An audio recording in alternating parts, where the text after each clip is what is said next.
a service of CNC Worldwide.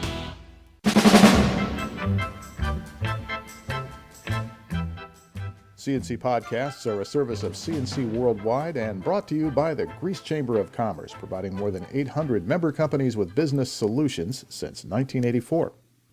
The State Health Department confirms what doctors suspected. The enterovirus D68 is definitely in the Rochester area. Lab results confirm 12 cases. Enteroviruses are common this time of year. They produce flu-like symptoms. This particular strain is worrying parents, though, because it hits particularly hard in young children and kids with asthma or other breathing issues. The health department says the thing to remember is that nobody has died of D68 yet, even though people have gotten sick enough to need hospitalization. And you avoid it the same way you would colds or the flu. You avoid coughs and you constantly wash your hands. Dozens of Rochester clergy joined police officers on foot patrol through the Beechwood neighborhood Monday evening, the second time the Clergy on Patrol program hit the streets. Pastors of neighborhood churches are walking with officers in an effort to build relationships between the department and the community and to let each see the other's problems. Mayor Lovely Warren says it's a first step to improving police-community relations. Another group of city pastors called on Monday for RPD officers to wear body cameras so everyone would know the full story in an incident, such as the one involving drug suspect Clem Long last week.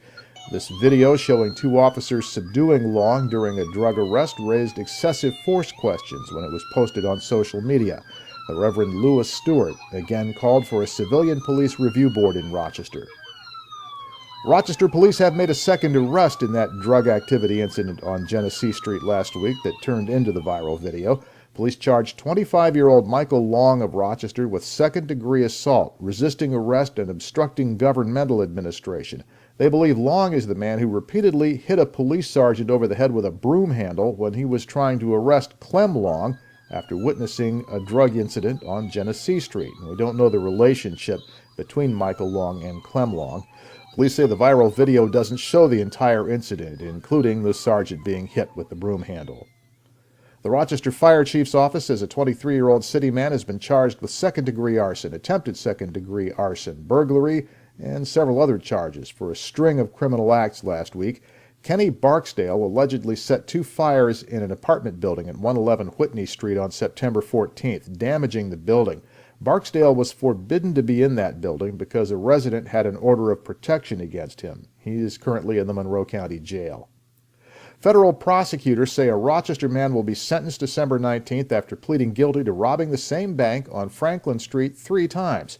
The U.S. Attorney's Office says 51-year-old Edward Brown held up the Citizens Bank at 40 Franklin Street downtown on June 25th, on July 31st, and again August 4th, each time saying that he had a gun and demanding money. The police chief of Brockport says an incident early Sunday morning on the village Main Street was not a riot, nor was anything damaged or anybody hurt. Still, Chief Daniel Valenti says a crowd of more than 1,000 people was blocking traffic and causing a hazard, justifying his decision to close the village bars early and to call in police and deputies from other jurisdictions to clear the streets. The village of Brockport is still sorting out what happened about 2 o'clock Sunday morning when a post-football game crowd from SUNY Brockport tried to pack into some popular bars. Chief Valenti said in a news conference he decided to close Rocco's Canalside Pub and the Merchant Street Steakhouse when crowds trying to get in extended out into the street and blocked traffic. But that caused up to 1,000 people to funnel onto Main Street, and what you see here in the cell phone video was the result. The street became impassable. People tried to get into other bars instead of going home. Police ended up shutting down all the village bars early. Then they called in more than 30 cruisers from neighboring departments, state police, and the Monroe County Sheriff's Office to break up the crowd.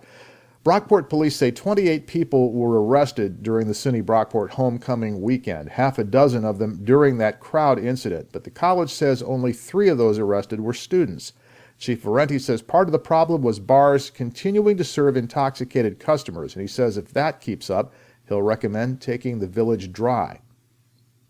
Your next CNC podcast is whenever you click on one of our pages and catch one. We post updates as necessary. I'm Bud Lowell, CNC News.